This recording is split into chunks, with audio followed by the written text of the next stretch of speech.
literally just use it as a tool. Like, it's not a crutch. It's more so something that could just keep the momentum going. Do you have no fear at all that AI? Not at all. I mean, man, AI can't get up here this wavy at all, man.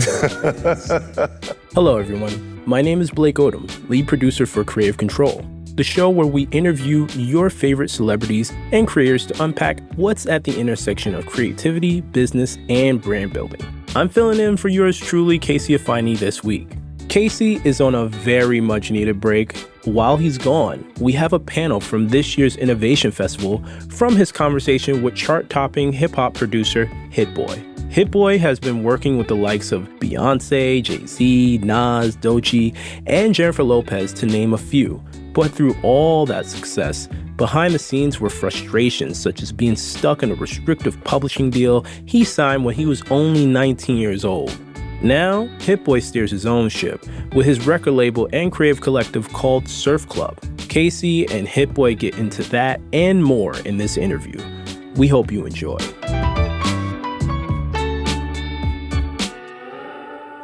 Hey, all right. Good afternoon, everyone. I'm so excited for this conversation with Hit Boy, and we're just going to hop right into it because as a Grammy-winning producer, you have worked with some of the biggest names in music. I'm talking Jay-Z, Doechii, Nas, Travis Scott, Selena Gomez, Beyoncé. The catalog runs very deep, but you're not really one of those producers that's so much in front of their work, so to say, because I think people have definitely heard your work, but they're still learning who you are as an artist and as a person. Yeah. So for those people, how would you describe your work and the impact it's had in the music industry? I would describe my work as just authentic, you know what I mean? Everything I've done, like most of my hits that people know from me was just like stuff I was vibing, just like making what I wanted to in the moment. I wasn't kind of putting any type of box, and those songs all pretty much became hits, just like the stuff that's just flowing out of me. Yeah. And so, you know, as I mentioned, like your catalog, it runs very deep, but is there a particular song you've produced or an album you've worked on that feels like the highest form of what you're capable of? Like, what's that one song that you're like, I really did that shit? Well, I was able to produce every song on the album that won Best Rap Album in 2020. I produced King's Disease for Nas. That was his first Grammy. Yeah. So, yeah, just to like, you know, that's a dream to win Best Rap Album as, you know, a hip-hop artist, hip-hop producer, whatever you want to call it. And, yeah, I mean, to be a part of Nas's first Grammy was just insane, too, yeah. That's amazing. And that kind of leads into my next question because, I mean, you've worked, again, with some of these biggest names and maybe using Nas as an example, but, like, what is that creative collaboration process like, and what did you learn from someone like Nas? Because I mean, he's established. Yeah, so yeah. Imagine like, you know, him leaning on you for production. That's huge. So like, what did you take away from that experience? I just got to grow. I just got to like become a whole different beast. You know what I mean? The 3 years I spent with him just shaped. 3 years. Yeah, I mean, we did 80 songs in 3 years and dropped 6 albums. Yeah, in 3 years. So I just got to learn. I got to grow, and you know, see somebody that's like, he doesn't even have to do this. He just literally like but he's putting the same amount of dedication into the work as I am. So I had to honor that. I had to like double down and just like, anytime he wanted to work, I made space for that to happen. Right. So that's interesting because I feel like, you know, you said you definitely, I can understand you grew from that situation. So yeah. Who would you say you were before, and then who would you say you were after working that? Was it just work ethic that you sort of doubled down on, or was it something deeper? I mean, I'm just a student. I stay a student. You know, I feel like that's what keeps me in the culture, keeps me growing, keeps me getting better. Just that whole time was like going to school, you know what I mean? I'm getting to watch Nas write verses and freestyle lyrics and just like really like be the most authentic him, you know? And I just seen like, if you want to be great, you got to really dedicate that time. Yeah. And you mentioned that you don't operate necessarily in one box or one genre really, but so that really, I'm curious to understand about your creative process, because if you can just give us an example of like, where do you start? Like when you are dreaming up a production, dreaming up a beat, like where do you start? Take us through that process. Yeah, I mean, like I said, man, I'm just coming straight off the dribble, bro. Like I'm just like, that means I'm just doing what's in the moment, like what I feel. I don't really too much even hear beats like before I make them. I just sit down, and for me, making beats is like kind of like playing a video game, because like the program I use, FL Studio, almost looks like Tetris. Like it looks like a video game. So that's what attracted me to it in the first place. And I just keep it fun. And like I said, most of my hits, like real songs that people like actually know from me, came from just me having fun, bro, just vibing, making what I wanted to make. And I was go in the room and play it, and that artist light up. See, I need you to brag on yourself for a minute, because you mentioned about these hits that you make. I want you to tell the people, what are some of those hits? I was a part of Sicko Mode for Travis Scott and Drake. I was a part of Trophies for Drake. Did a lot of Rihanna stuff. Did EXO Flawless for Beyonce and Bow Down for Beyonce. And Feeling Myself for Nicki Minaj, Beyonce, a lot of stuff, man. And Niggas in Paris for Kanye and Jay-Z. That's like one of the, well, that's still shaking arenas. I just saw Jay-Z performing like 2 weeks ago. It went insane. Sound like it just dropped, and it's like, what, 14 years old now? That's what I'm saying. So what do you think is behind that? Because he's not wrong. So what goes into making like a timeless beat? Can't tell you, man. I don't know. But I want you to. I asked the question. I invited you to my stage here, boy, to tell me the truth. I really don't know. I just like, this stuff just be flowing out of me, man. It's literally just like, you know, enjoying like the process, enjoying having fun, like thinking of like fresh ways, and honestly trying not to get bored with myself, like trying to impress myself. If I can make a beat and it's literally got me standing up out, you know, on my feet and going crazy, like that's when I know. Yeah. Yeah. I love that. And kind of on the flip side of that, you know, another interesting angle in the creative process is rejection, or kind of like perceived failure. Nah, man, producers are the most rejected people ever. Like, we might send 10 beats or play 10 beats for somebody, and they just next them. Like, you swiping on Tinder or something. Like, man, just like, damn, I ain't linked up yet, you know what I mean? But it's like, that's a part of the process. So do you process that as, you know, this is just not the right fit for this artist, it may work for someone else, or I need to go back to the drawing board altogether? How do you handle it? When I was a younger producer, I definitely would get in my feelings, you know what I mean? But now that I understand how it worked, and also understanding that I've played certain beats for people, they didn't take them, and they became bigger songs once I got with the right artist. Like the Niggas in Paris beat, for example, I gave that beat to so many people, so many artists. People like this, some like this, some, I think maybe somebody recorded on it, but are you gonna name names? Who passed on it? I talked about it before. I don't like to do that anymore, because people start getting their feelings. But I just want to see if you miss out on a golden opportunity. I mean, I know Pusha T talked about how he had to be first, you know what I mean? He said it himself, but a lot of people, man. But yeah, that just became, it needed J and Ye on there to become, you know, what it is. Right. And so you started when you're really like a teenager, you started making beats like... You know, I was like 16. Right. And then, you know, you signed a publishing deal when you were 19. Right. And we'll get into that, of how you got out of that in a minute. But I'm curious, like, do you approach a project the same way you did when you were a teenager versus now? Nah, because I just got way more knowledge. It's like always had the passion. So like, even if I wasn't ready for opportunity, I would still jump at it just to see, just to try, you know what I mean? And it's just my passion that's like, I feel like separates me and keeps me like growing and going. I mean, so speaking of passion, I mean, because like I said, you started this when you were a teenager. Did you have another vision for yourself, or music was always what you were gonna do? Yeah, man, like once I figured out I was gonna do music, like I played basketball at my high school my whole freshman year, and then my sophomore year I made the team, and like the season was about to start, and I told the coach I was gonna go home and make beats every day instead of coming to practice, and he looked at me like, what are you doing? What are you talking about? Because it was back then, kids wasn't really making music in the crib like that. It was starting to get there, like tech, you know, was coming up more, but you know, that was a foreign thing. So they just looked at me crazy, but I just knew as soon as I like tapped in, I'm like, this is what I'm gonna do.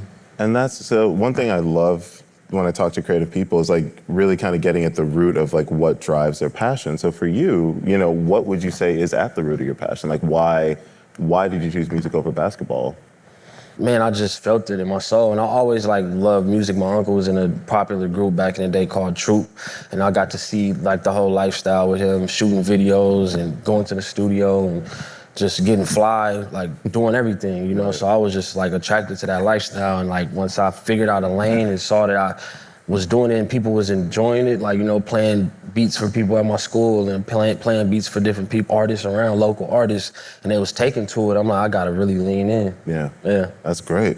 And you know, as I mentioned earlier, you signed a deal with Universal Music Publishing Group when you were 19. Right. But this past summer, you announced that you're out of that deal, and from the sound of it, it didn't sound like it was much of a deal at all, because you got on Instagram and you said, quote, "Today I'm a free man. I feel like I just got out of the pen after an 18-year sentence and have a chance to start over with more knowledge than I ever had, end quote. So talk to us about that deal. Like, where did it go left for you? Like, why did it feel, that's a strong statement. Like, you felt like you were locked up for 18 years in this deal. Yeah, mentally for sure. You know, just like it was a lot of just frustration, disappointment, like me putting in so much work and feeling like I'm not reaping what I'm supposed to reap was just, you know, I wanted to quit and all type of stuff, you know, plenty of times, but I feel like now in retrospect, that situation needed to happen just because I just turned me to a whole different beast. Like the music, the beats I'm making now, lyrically, how I'm expressing myself, it's just like miles above, I feel like anything people have heard from me thus far. So that's the exciting part. Yeah, but the deal itself was just like, it was an MDRC deal, and you know, it's basically like that's, Okay, explain that for me. Yeah. I know what it means. I'm just asking for everyone else. Yeah, I mean, like, you just have to have a certain like percentage like to add up to 100%. So if you own 10% of one song, you got to get a bunch of those 10% to make 100, and it'll be one. But with my particular situation, even when I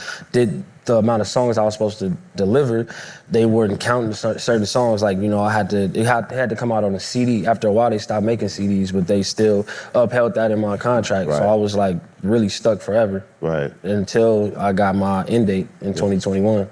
And you said also in that post that Jay-Z had a hand in getting you out of that deal. So what did he do?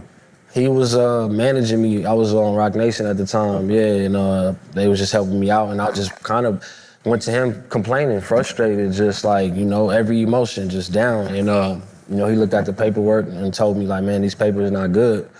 He was like, I'm gonna try to do what I can, and him and Desiree went in, and whatever they did, they got me an end date to the deal. That's amazing. And it ended July 2025. Y'all can clap for that. You know? 18 years, you know what I mean? Long time. No, and so do you find yourself, because I can imagine, again, that you signed this when you're 19, and the music industry is notorious for deals that are skewed in the favor of the record label. So, right. And I imagine you probably have young music artists coming to you looking for advice, looking to you as like a mentor. Yeah. So I guess like how in process and going and understanding what you went through, like how are you sort of, I guess, like paying it forward to like the next generation of artists? Like what would you tell people who want to enter into? I mean, I'm literally like leaning into that. I just started a foundation called The Next Hits. So, you know, whether you want to look at it as the next hit boys or the next hit songs, I'm gonna be teaching the, you know, underserved kids, you know, or whatever the case may be, anybody that want to learn just about production, recording, and, you know, bringing in lawyers to teach them about the business, bringing in manager friends of mine, like really schooling them and giving them all the information they need to succeed. Yeah. And so what would you want to see from, when you think about these major publishing groups, like what would you want to see? Is it more transparency? Is it more like our rights to artists? Like, I guess like if you could restructure a major record label, like how would you want it to be? I mean, it's structured the way they want it to be structured, but you know, in a perfect world, just more artist friendly, just like transparency, like you said, man. I feel like it's a lot of the information is hidden, and it's hidden on purpose, so the people in power making them, you know, all the money that probably don't even touch the music ever, they get the most money. It's crazy, but that's the way it's been set up. But just definitely, like I tell, like, you know, my advice to producers that's coming up, like if you are gonna do a deal, like make sure there is an end date. Make sure that you can't be stuck in it for an extended amount of time. All right. And, you know, in your post, you called yourself a free man coming out of this publishing deal. So what does freedom look like to you in regards to your career? Like, how are you? Freedom look like this, like me being up here with y'all, man. It's like, you know, fly panels with cowboy hats and all that. Having fun, bro. Just like, you know, I've been running around New York for the last few days, just doing interviews, podcasts, like, you know, speaking on where I'm at right now. And I'm just, man, I got a whole new lease on life. You know what I mean? I really feel like my life started over. You know? And I know, because I've seen your TikToks and you talk about, you know, your mental health journey and going to therapy and stuff like that, which I think is incredibly important. So I'm curious, I guess, like, how did you see that time that you were in that deal affecting your mental health? Because I think that's something that I feel like creative people in general don't talk about enough, but like that level of anxiety and like and struggles with mental health runs rampant in the creative industry. 1,000,000%. So how did that affect your mental health? I didn't realize till recently, like I've been doing like therapy for like the last 8 months. That's not something that people from my neighborhood or people around me ever like took to, you know, so that was a thing for me. But, you know, just learning through that about myself and just like I really was like depressed for a long time, like, cause I was trying to chase my own success and trying to think like, maybe if I outdo the Niggas in Paris song, then I'll get my just due, then I'll get out the deal, then I'll get more respect, more money, whatever the case may be. And it never was that. It never was about that, but mentally I was just like, that's why you get 6 Nas albums. I'm like, yo, man, we gotta keep running. Like, we gotta turn it up, cause I gotta figure this out. But yeah, I mean, I just really learned like everything like it was supposed to happen the way it happened. Yeah.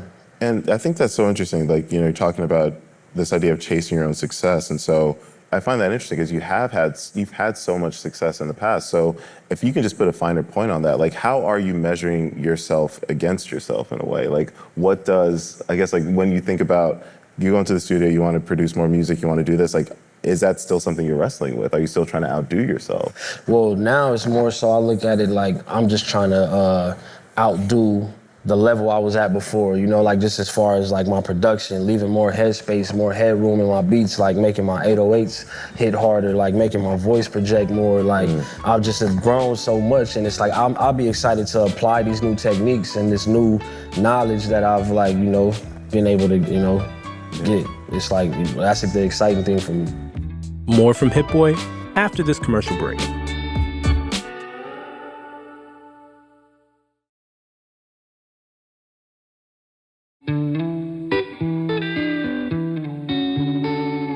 And, I feel like, because you mentioned that, mental health and going to therapy is not something that, is prevalent in your community. And you're right, because I think statistically it's been shown that Black and Hispanic men are the least likely to seek therapy, to seek mental health services. So do you feel like by you going into therapy, by you, being as vulnerable as you have been about it, do you see that affecting your community at all? Do you see that even in your own network, your personal network of friends? Like, yeah, I mean, I come tell my homies all the time, like, bro, y'all gotta start doing therapy or being able to talk to somebody that's not going, run and tell your business or whatever the case may be. That's a big thing, Yeah, I'm spreading the message as much as I can, for sure. Right.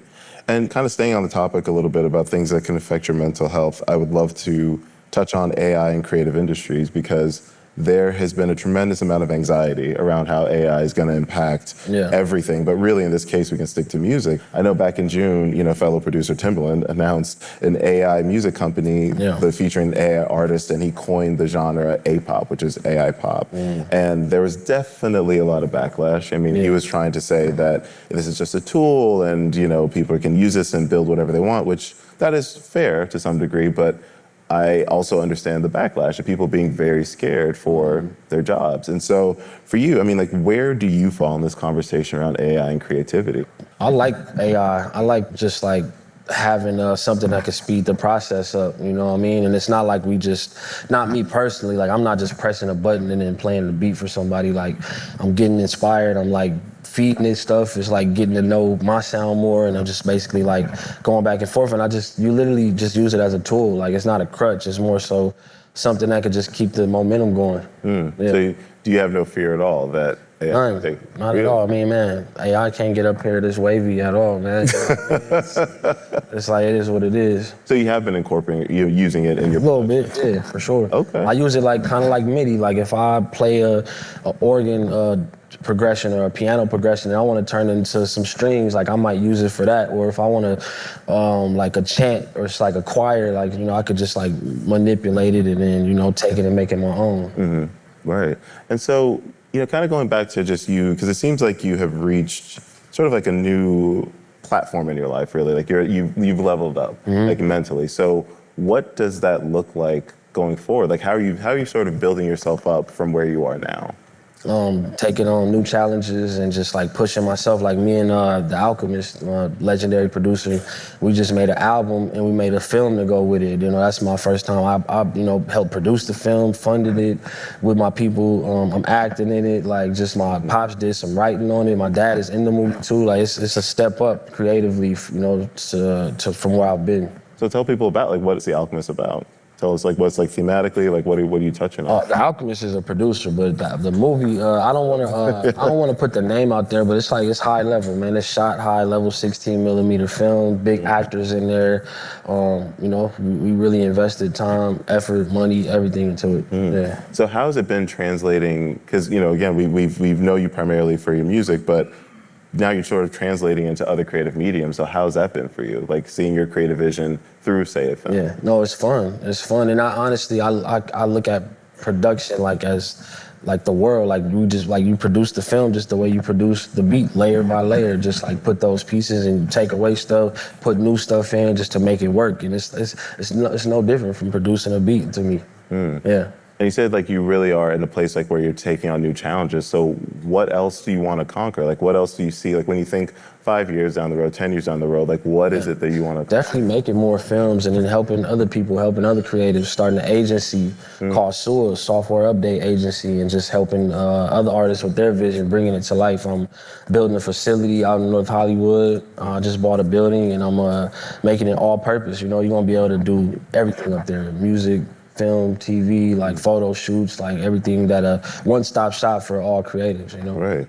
And do you know when when is that opening? I mean, we just bought the building. We just about to tear it down like next week. Yeah, rebuild it. So yeah, I mean, I'm curious. So what is your vision for that? Is it going to be something that people sign up for? Is it something people you think can just swing by? I'm gonna run the next hits out of there. So I will have younger artists, younger producers coming through to learn and practice and just take advantage of the space. But mostly it's just for me and my team to just have a hub to keep cranking out what we do, making more films, making more albums, and turning it up. Right. No, I love that. The career that you built for yourself, where you are now and how you're leveling up, like. What do you want your impact to be? Because I think for a while it sounds like you were more internally focused, like you said, chasing your own success. Yeah. And now you're in a position where you're more outwardly focused, like, reaching out, being a mentor, thinking about, how you're gonna uplift the next generation of creatives. So how are you thinking about your impact? It's just shaping up to be what it's gonna be, but I've been talking to different, interviewers and podcasts, and people like how, I'm down to reach out to any artist. Like, if I think they talented, then I'm down to work with them. I think that's something that separates me, because I don't just do Travis Scott music or Jay-Z or Kanye. Like, I'll be working with brand new artists sometimes that people never even heard about. But for me, it's just like working with anybody that inspires me. Like, that's gonna keep me sharp. That's gonna keep me like pushing forward. So who would you say does inspire you? Like who is someone that you look to and you're just like, because I consider you to be an incredibly creative person. So like when you look out at people that you could potentially work with, like who Right now I'm super inspired by what PG Lang and Kendrick and Dave Free, Mike Carson, all them dudes. They just got a laser beam vision, like with everything. They make everything mean something. It's super clean. It's cut through to the culture, like, it's still authentic to Kendrick. Like, I love what PG Lang is doing, for sure.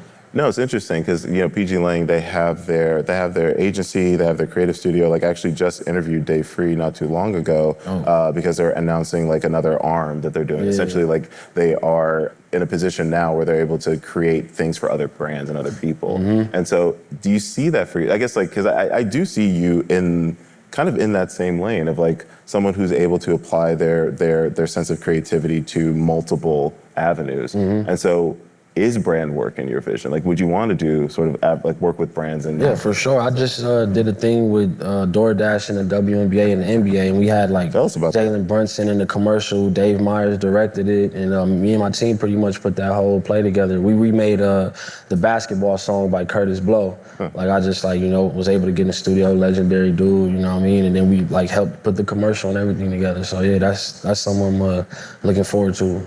Right.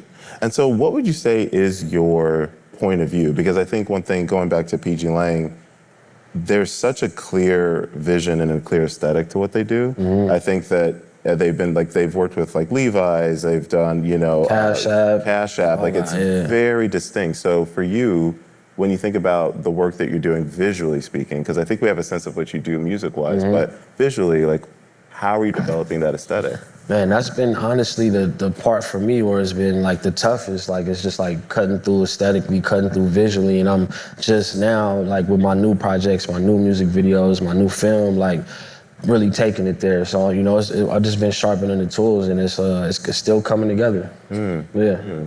And so, I mean, are you shooting anything yourself? Are you editing? Like, when you say you're challenging yourself, like... So, I mean, not literally sitting there, like, on the computer, but yeah, I'll sit in a 5-6 hour editing session and move stuff around and, you know, say, you know, just exactly what I want. Yeah. Okay. Yeah. I like that. So, you know, I feel like, again, kind of going back to this idea of how you're sort of thinking about your future and your legacy, how would you really describe this chapter in your life right now? Because I think that, you know, I know that there's been a lot that you have managed to overcome. I mean, we didn't touch on your father. I don't know if you'd like to, but I know that that's something that's been, it's a lot. And I'm kind of going back to this topic of mental health. And it's one of those things where I think it's so commendable that you started so young, you've managed to build such a career, and you just keep going. And so for you, I mean, how would you describe this chapter of your life?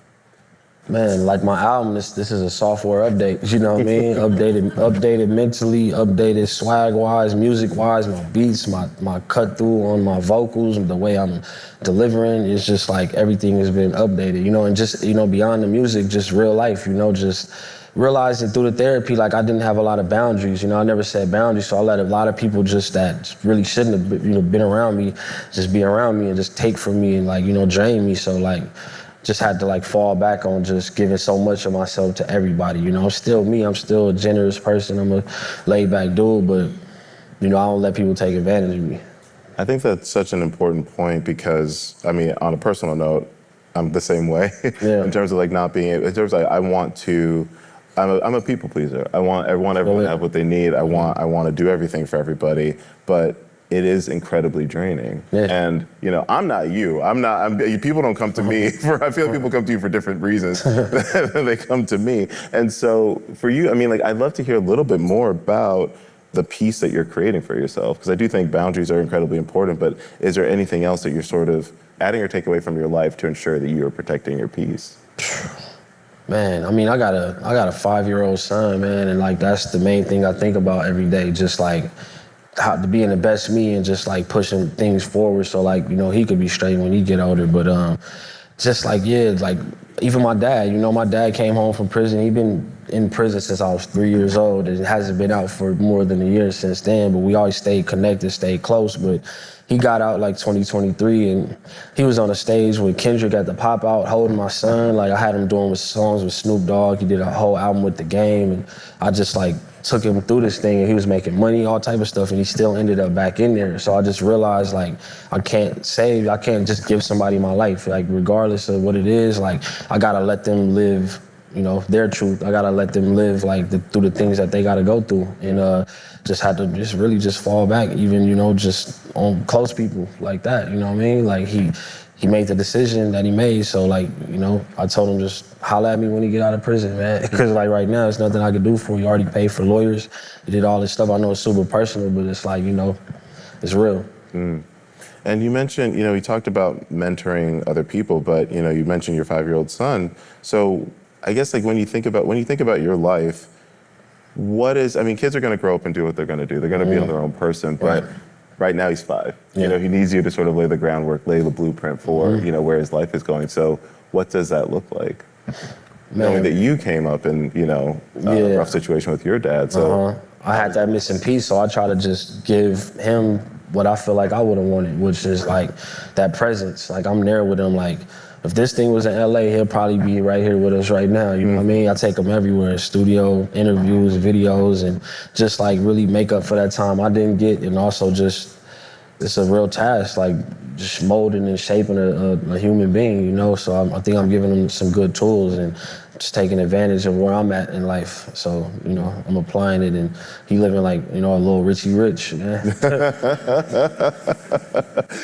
We've covered a lot of ground in your life, but I wonder if there's something that you can leave us with, because I feel like someone like you who has accrued a lot of life experience in a relatively short amount of time. Because I mean, you've gone through a lot, and you're not an old man by any stretch of the imagination. So I would love to learn more from you. So I would love if you can just give us, what is a word, a thought to live by? Like, what is something that we can walk away from based off of your experiences?